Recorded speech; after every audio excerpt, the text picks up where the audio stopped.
to another episode of Untangled, your knitting and sometimes crochet question and answer podcast with me, Stuart from the Wool Patch.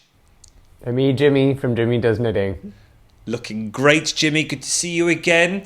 If you're listening on Spotify, out walking the dog or in the car, it's lovely to have your company. And if you're watching on YouTube, I'm in a summer knit still, sleeveless, and Jimmy's looking as though he's going to the Antarctic. Oh dear. I'm hoping for that last bit of warmth, but I think it's gone, Jimmy. I think we're there, yeah? No, not here. It's not happening. Okay, let's go straight into it. 3 questions coming up. Let's have a look at question 1. David, in the UK. I have recently purchased a pattern that is mostly charted, the Celeste pullover. Celestite pullover, we think it's the Celeste pullover. There are 2 symbols in the sleeve chart that don't appear in the pattern abbreviations.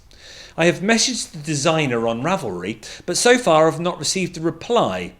The 2 missing symbols appear at the start end of the sleeve row, and I presume have something to do with short rows. Would short rows be used at the start of a sleeve? And if so, what could the symbols mean? Thank you. Cheers, David. That's a hard one, Jimmy, isn't it? We're making a lot of assumptions on this one. Like, we had a good discussion about this before we started filming. So we're making assumptions. We will tell you what they are, and then we will go from there. Okay. So we think that this is the Celeste pullover by Petite Knit. And that is a yoked cardigan, not cardigan, a yoked sweater that's top down. And so the deal is it looks like from pictures, and we do not have the pattern, so we don't know what these symbols are, but it looks like it's yoke, and then after the color work is done, it's a raglan sleeve a little bit, and then it's the sleeve. Yeah. So if this is the case, we can have some good information about it. So my guess is, by the description, that we're talking about the sleeve. So from like this point down. So I'm wearing a raglan, it's similar construction, let's say. So it's from this point down. Now, I think that if it's every like 4 to 7 rows-ish, it's probably a decreased stitch. Because the sleeves get smaller, and if you have a yoke top down, it's going to have increase. And so therefore the decrease wouldn't have been used before. And I think that that's what it is. For those type of sweaters, no, we wouldn't use short rows. Short rows is not something that you do. And a petite knit wouldn't do short rows on a sleeve like that from a top down yoke for sure. The other option is after the after the yoke part, there's potential raglans, and it could be the increase on the raglan. So here it's pretty easily seen, this is the raglan line of this sweater. Yeah. It could potentially be how we're increasing, this way and this way. So that is my best guess. I don't know, Stuart, if you have anything to add. Oh no, a moth just flew by. No, not... Not really. My only other guess is that could it be lost in translation? Say it's not petite knit at all, and it is Celestite, because I think the Celeste is just Celeste pullover. I think, isn't it, petite knit? Yes. Yeah. But I looked up Celestite. I have my computer right here. Let me do some digging while you talk. What happens if it's... I'm just thinking off the top of my head that it's just a different language. Well, they're saying that petite knit is a different language, and it's translated into English, isn't it? It could be this guy who I actually follow online. Go on. This is it. Okay, so I'm going to show you my computer screen because that's where we are right now. Ooh. It could be this. This is this Korean man who does these beautiful knitting patterns. I follow him too. He's done the cable-it. Oh, yes, that's the Maybe it's it. Maybe that's it. It's the cable-it. He has the color-it. Maybe this is the Celeste-it. Ah. If that's the case, it is short rows. And you're probably not getting a reply because he probably doesn't use Ravelry. Yes. And I can tell you his English is not that great. So if Agreed. that's the case, this definitely starts the sleeves with short rows. And then it goes better because it's more of a set-in sleeve. It's more of a fitted look. If this is the pattern, then yes, it is probably a short row stitch, which means you probably are knitting, let's say like this is the opening, right? You're probably going to knit in pattern, here, and then here, and then here, and then here, and then here. And that's how you do sleeve cap shaping in the round, is you do the short rows back and forth. So yes, that would make sense that the sleeve would have short rows if it was this other pattern. Oh, brilliant. Oh, there you go, David. That's probably it then, isn't it? And yeah. But why would there be missing symbols? You'd think...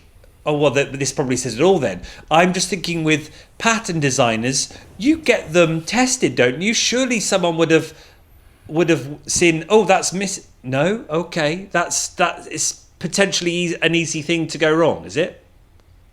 Oh, yeah.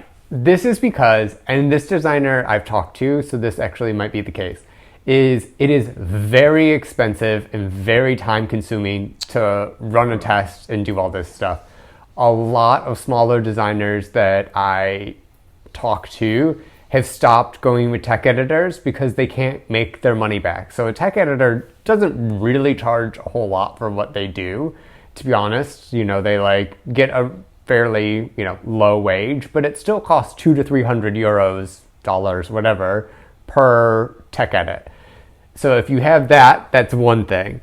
If you have testing, you have 8 to 10 weeks of test for a reasonable tester. And then are you going to get every size? Probably not. Are you going to get even feedback or people posting about it or anything on that? I mean, to be honest, maybe a couple people out of 30 or 40 per tester is what happens. So a lot of designers have gone to no tech editor and no testing, because that way they can actually not hemorrhage money on a pattern, that they can just do stuff. So specifically with these Korean designers, they probably have their pattern on Ravelry to have their pattern on Ravelry and sell it, but they're not checking their Ravelry, if that's the case. So, I mean, part of it is it's just sort of the reality, and something might have gotten missed out with the pattern.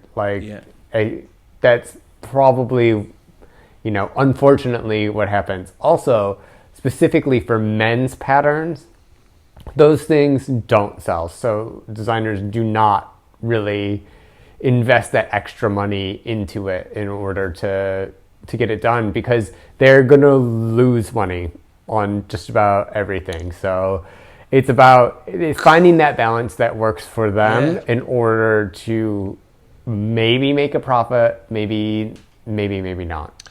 Do you know, this is where it's so good having you on the podcast. As a designer and creator you are, because we get to hear the reality of it. And it just helps to put it into perspective, because we could always be so quick to go, why haven't they done this? Why haven't they done that? And then, throw a strop. When actually now I'm like, oh my God, all that we just perhaps don't think about. Many people won't even consider, will they? No, and I mean, and it varies from designers. If it's a smaller designer like me, I try my best, and I have very limited resources.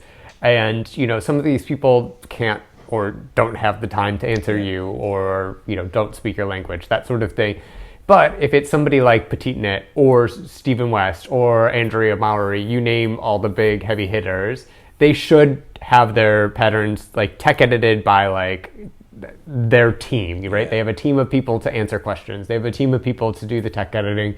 They have all of their testers to go through all this stuff. And that's a very different scenario than somebody that sells, 10 to 20 patterns of their thing. So we do have to give these smaller designers some grace into Yes. how we interact with them and stuff like that. Like, I mean, if you have a team of people, there's no reason not to do whatever. But if you're really just trying to get something started, let's we have to be patient, I guess. Yeah, that helps no end. And David, if it is the Celestate from that, what I forget his name. Have you got his name there? It says Youngman Lee, but I'm filming on my phone, so I don't have the Instagram. Oh no, it's okay. He has a really cool Knitting C. Is it on Instagram? Knitting SE, isn't it? Knitting or SEE, I think. I'm looking this up. I love his stuff, and he does a lot of those cool shoulder graphs that we were talking about on the previous episode, where this or very clever shoulder seaming going on when you just think, oh, wow. But I saw that see-through one and thought, oh, that looks like a nice mesh one that I'd like, but I didn't know whether that was going to be over my head with skills, because I know he's a very, very skillful knitter, isn't he? Designer. He's very skillful. It's Knitting SEE, all one word, on Instagram. He does the Coco Knits method, so a lot of his stuff is set in sleeve. Yes. Using the Coco Knits method, and then he does like a series of things using that like basic template, so you can do stuff. So there's like a color work, there's the see-through one, and then there's a cable one that's really beautiful. Yeah, the cable one is stunning. It was that I think just somehow popped up on my feed one time, and I thought, oh, following him. And now that mesh one, I was going to give it to Irene to do ages ago, but I think it looked too complicated. So it's like, oh, maybe I'll have to have a go. Put it on the list. Oh, that was great, because we were doing that as we went, even though we'd chatted about it, and then had a great conversation about pattern designers and how they work, and it's important to think about that. Great. Cheers, Jimmy. Right, next one. Bertus. Good to see you again, Bertus. Thanks for your question. Stuart, as I recall, you're a left-handed crocheter. I am as well. Oh, two lefties together. Nice one, Bertus. I was watching TL Yarns. Oh, what's TL Yarns? Don't know that one. You don't know TL Yarncraft? She's amazing. Oh my God, how have I not known about this person? Tell me more. Oh, she's like the crochet queen mother of like YouTube. She is fantastic. I believe she's actually from Detroit too, which is where I'm from. So she's like all of it. She's great. Oh my God, I'm going to have to look at that when we finish the podcast then. I didn't know whether it was a typing error. I was like, Bertus, what are you on about? Okay, well, I've learned something already, which is what I love doing about this podcast. I was watching TL Yarns do a question and answer for a workshop she is holding soon, and she mentions left-handed crocheters needing to tweak patterns to work for right-handed patterns. This is the first time I've heard of this, and I've usually done all patterns as is and don't feel I've had any issues. Do you know anything about this and how one would tweak a pattern to work for a left-handed crocheter? Have I been crocheting incorrectly this whole time? I love that. First of all, Bertus, no, you haven't been crocheting incorrectly all the time. It's just the way it was worded, that's all. So let's go through that. When you say she mentions left-handed crocheters needing to tweak patterns to work for right-handed patterns, all she means there is that if there's a chart, it's just flipped. Okay, as simple as that. Because we're used to it as left-handers, aren't we, Bertus, doing everything back to front. Okay, so when you read a chart on crochet, more often than not, they let's do this as you're seeing it. They start here and go that way and like that, don't they? Which knitting charts do. They start at the bottom right, don't they? Yeah, Jimmy? Yeah. Yep. But ideally, for us left-handers, we don't start at the bottom right. We start at the bottom left because we go left to right, don't we, Bertus? Yes. But we have learned instinctively to crochet that when we read a chart, we're just turning it around in our heads, aren't we? Whereas new pattern designers, modern pattern designers, are actually giving us left-handed charts. Woohoo!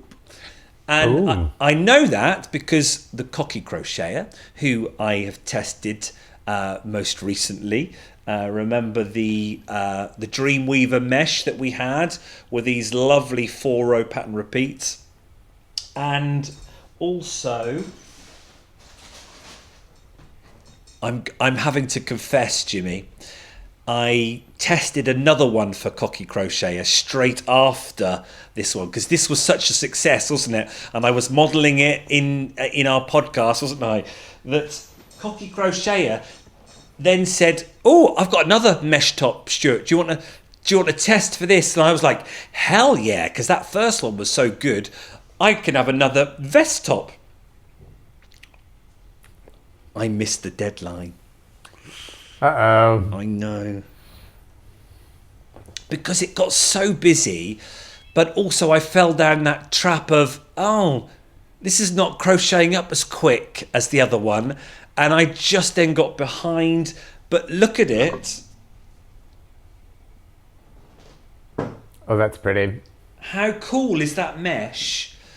So it's very similar. It's still like this pattern repeat. But rather than having really long double trebles, then trebles, and getting shorter and shorter, and me wanting to speed up because I was getting shorter and shorter, they had a mixture of sizes in each row. So can you see the wave idea? So you went little, then you got bigger, and then you got little again. And it just meant that I wasn't as quick with my crochet. So I struggled with it. And Cocky Crocheter Kelly, he messaged and said, "Oh, how are we getting on? The deadline's coming up next week." And I was like, "What?" Oh, what's your percentage that you go by, Jimmy? Do you have a percentage of how many people in your test, if you do have test knitters, actually complete it? Is it quite high or is it low? So what I count as completing varies on pattern, I guess, or project. But typically I don't request for the whole thing done, and I don't request for like finished photos or evidence or anything like that. What I consider complete is that you've completed what I've asked you to do and you fill out the feedback form. Filling out the feedback form for me is key, because even if you don't finish, if you fill out the feedback form, that's the information that I really need anyway. So I would say that for me, a complete is finish what I've asked for at the beginning of the test, which if it's like a top-down sweater, it's going to be, the yoke and a sleeve. I tried to be pretty generous. The feedback form. But if it's like a piece sweater, I would like you to finish the full sweater and the feedback form. But yeah, that's kind of what I consider being finished. Do most people cross that finish line? For me, the answer is definitely not. But we aim to have it. I felt so bad, Kelly, that I was just like, because I was such a good first test crocheter, and I loved doing it, and I took pictures, and I got it all done in time, and I was chuffed to bits and modelling it everywhere, that I was on that ride, that thrill of getting it done, that I went, yeah, I could do another one. Like, I've gone 4 years without doing a test knit or a test crochet, and then suddenly I'm doing 2 back to back. Fatal mistake that was. I mean, I have one that I signed up for because I was feeling not creative, and I have that to do, and I'm like, oof, I don't know if I'm going to finish this one. Oh. And then I have another one that if I can get into, I'm going to do that with some of the yarn that you sent me. Some of that Jacob from West Yorkshire Spinners, that was really pretty. That's what I have by mine on. If I can get in, we'll see. Okay, but, so yeah. it happens a lot, so I don't have to feel too bad about not completing then. I at least provide feedback and let the designer know if you don't complete. We digress. Sorry, Bertus. So what I was trying to say was Kelly, with his fabulous patterns, now includes the brilliant charts left to right. And it's great. So it means when I look at it, I don't have to do all that hard work of trying to visualize which, because obviously, you say I did, you start here, the right, and you get 6 stitches in, and you're like, oh, is that in the right position? And you're looking at yours, physically yours, but because it's left to right, it's just sometimes a bit hard to see with that mirrored image. But now they put the chart flipped as well as, it's just brilliant. And I applaud designers that have taken that extra time just to flip it, because technically that's all it is. If they've made the chart for the right-handed, it is just probably going into Photoshop and spinning it around. So it doesn't, in theory, take too long to turn that picture to a left-handed person. But that's all it is, Bertus. You haven't missed anything out. So when you say this is the first I've heard, and you've usually done all your patterns as is, that's because you have, and you've naturally looked at a chart and just naturally worked it out when you're looking at it physically. That's if you've even done a chart. Maybe all your crochet patterns have just been written instructions. So therefore, you've just followed the instructions as is and not have come across that problem until you've heard TL saying she's tweaking it for left-handers. So that's all she's done. She's tweaked it by flipping the pictures so left-handers can see it from left to right rather than having to visually swap it from right to left. Does that make sense, Jimmy? Did you keep up with that? It does. There's something similar in knitting called mirror knitting, which is basically knitting with your left hand. Cool. There you are. Though, interesting point, I'm left-handed, but I did learn to knit. I can't say it the right-handed way because I think knitting uses both hands, so therefore it's just the norm. Is that even the right way of saying it? The usual way. But do we call it right-handed? We don't. We call it English style or continental, don't we? Yes, but if you're more left-hand dominant, you can knit the other way. Like I would normally knit, on my point of view, this way. Yeah.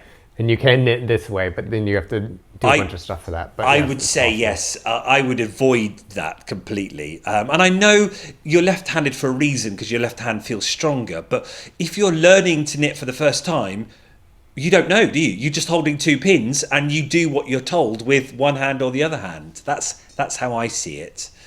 So when I get kids coming into my shop learning to knit, and mum says, "Oh, I want to teach him to knit, but he's left-handed," and I can't. I'm like, no. You just teach knitting. You teach knitting for what it is, and you learn it in the normal way. Don't specifically teach it, which is what you're saying, mirror knitting, because you'd have to read everything backwards. That would be really hard with a pattern, wouldn't it? Really, really hard. With a garment, it would be difficult, yeah. Because your decreases would be the other way, wouldn't it? You're left leaning, you make one left and you make one right. Oh, that would be hard. Yeah. There we are, Bertus. Hope that helps. So you're not doing anything wrong at all. You've been crocheting correctly. Just now you know that designers are making charts, especially for us. So it just makes it that little bit easier. Right, our last one. Wendy, Amsterdam. Hey, Wendy. Oh, just down the road from you, Jimmy. Maybe. I don't know how, but I do accidental Yarnovers sometimes and discover this on the next row. Is there a good way to fix this unwanted length of yarn without tinking back? I tried once to distribute the extra yarn over the other stitches on that row, but then there is a row of larger stitches and did not really like it. Oh.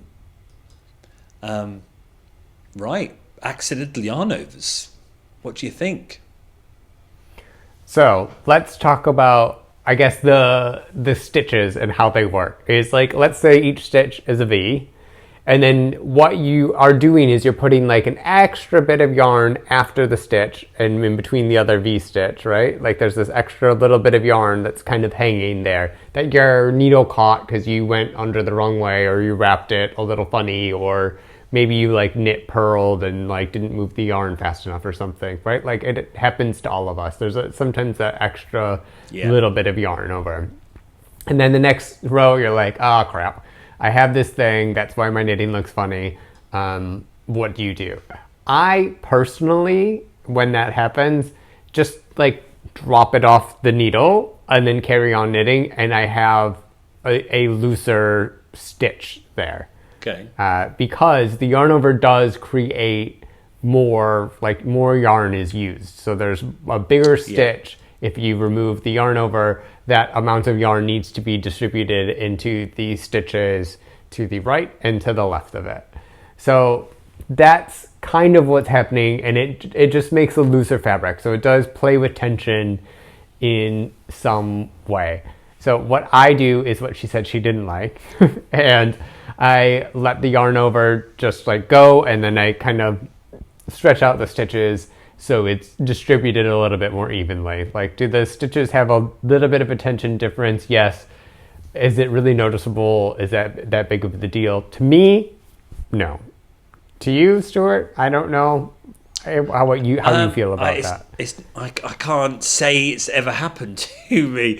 Look at you. If it has, I think I would have noticed it and then tinked back. Because it is only, and I know it's frustrating, Wendy, but you're spotting it on the next row. So I would have then just tinked back however many stitches it was, thinking that, I've only got to go back probably half a row and again. So I would have done that. But I get the impression maybe it's happening a lot, Wendy. So therefore, yes, you might notice these looser bits if you've done it on row 1, then did it on row 8, then did it row 20. So if it's happening a lot, then I would think, well, there's a bigger issue there, and what's going on, wouldn't you say? Maybe, yeah, potentially, but I can't imagine that it's happening a tremendous amount. No. I don't know. People tend to look at their knitting pretty good. I mean, mistakes happen, for sure. But or you've just got to tink. I would just tink back though. But then if you've got colour work, maybe it's happening during colour work, and you've got 60 stitches that you've got to go back, and then you've got to go back another 60 stitches to get there. I can understand your pain there. That's a lot of work to go back on, isn't it? It is, but I mean, to be honest, if you want the tension perfect and you don't want that little looseness, you have to tink back, because there's no other way to do it. Because there's no other way to eliminate that extra amount of yarn between the stitches that you don't want. Even if you distribute it to a little bit to each stitch for like the next, 10 stitches, it's still going to have more yarn than the other ones, or like than the row above and the row below. So if you want it perfect, you do have to tink back, unfortunately. I say leave it in, but everybody has their own practice. Yes. What I like about Wendy is, though, she's obviously listened to our podcast and listened to how brilliant you are, Jimmy, and thought, I'm sure Jimmy's probably got a special fix for this to save me having to tink back. That's what it is. And I can understand that, because sometimes I think that there's something going on. I'll just go onto the internet and just type it in. And then I spend half an hour trying to see if anyone's got this special fix. And it turns out that there clearly isn't. And I think in that half an hour of searching for it, I could have tinked back and just fixed it. Maybe. I mean, I'm sort of like a, if it's 90% there, we're fine type of guy. Knitting is a imperfect thing. It's done by hand. There are, issues in every garment, but are they big enough issues where people will pick up on them? I'm usually no, it's not, so it's fine type of person. That's why I never did the Master Hand Knitting program. I thought about doing that with the TKGA or something like that. The Knitters Guild. To be a Master Hand Knitter. And I was like, it's very technical, and your tension has to be perfect and all this other stuff. And I was like, I don't care for that amount of Yeah. perfection in my knitting. I think it ruins the fun for me personally. So if you really inspect my knits, they're not going to win a blue ribbon. No, sure. but you don't care for that because it's your knitting. You got the enjoyment out of it, and you're getting the pleasure and the satisfaction of creating this garment completely. Yes, yeah. I have got people shouting in my ear though, Jimmy, going, "Oh, that might come out with blocking." Would you risk that as well? Would it be fixed with blocking? It will look better with blocking because stitches even out with blocking. But at the end of the day, you still have more yarn than the row above and more yarn than the row below. I mean, it's a very minimal amount. Let's be honest, unless you're working with, 20 millimeter needles. Like, it's going to be very minimal and most people won't pick up on it. But no, it will not go from the blocking because it doesn't remove that extra yarn. Okay, Wendy. Okay, so either put up with it or just think back. You got to be thinking back, haven't you? Oh, I love it. Giano, those 3 questions, half hour, zips by so quick. Love it. Thank you, Jimmy, for your time, as always. Love our little meets. Questions are coming in thick and fast. We're getting back up to date, but the questions are still coming in, which is great. We'll be talking about the MCAL in October. I'll be showing my progress weekly too, even though we film fortnightly. But we'll work something out, and that will be exciting.